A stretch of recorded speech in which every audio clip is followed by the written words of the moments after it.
The dory is riding up the great swell, and the fisherman is taking that moment to make sure that he can see the ship he's got to reach. We're looking at Winslow Homer's The Fog Warning from 1885, and that rowboat is tipped all the way forward.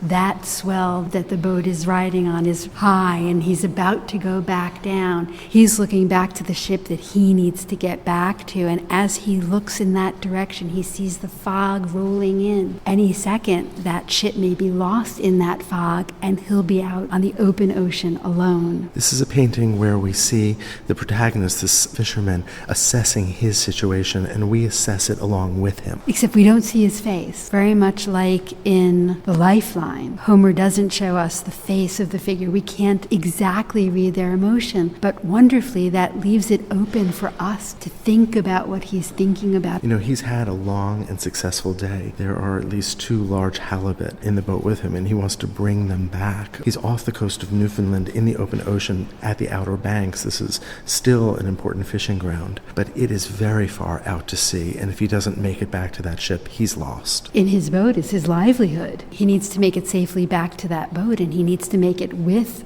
the day's catch. He needs to go back and make his living. It really is about the ruthlessness of nature, and we feel that not only in the strength of the sea, but of course in the dark cast of the sky. What is most powerful is not only the surge of the surf, but also the isolation of this figure. It's a big, cold ocean. It's really empty, and he has nobody to rely on but himself. That ship can't see him. His boat is too small. The ship that we see on the horizon is far away, and we have a sense of the extraordinary physical strength it's going to take on the fisherman's part to get back there. He needs to take these opportunities at the crest of each of those swells to be able to navigate his way back to that ship.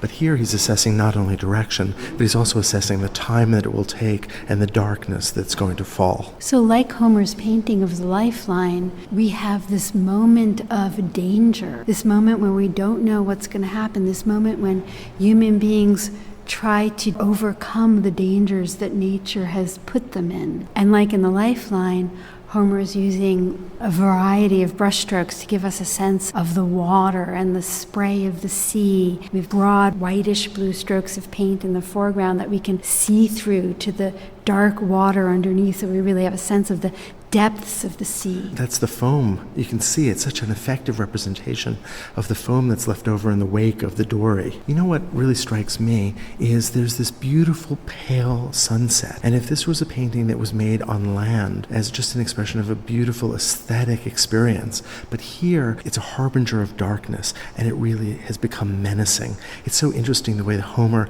has transformed the way we would normally look at a sunset. Or an image of the sea, an American painting, if we think about the way that water is represented in luminist painting, for example, where it's a beautiful glassy sheen that gives a sense of reflection and contemplativeness. Here the sea is a space for drama. And it's activated in every possible way. This is a painting where the structure of space is absolutely fluid as the water is. And if we think back to the history of American landscape painting, where human beings are not so much actors within that space confronting the challenges of nature.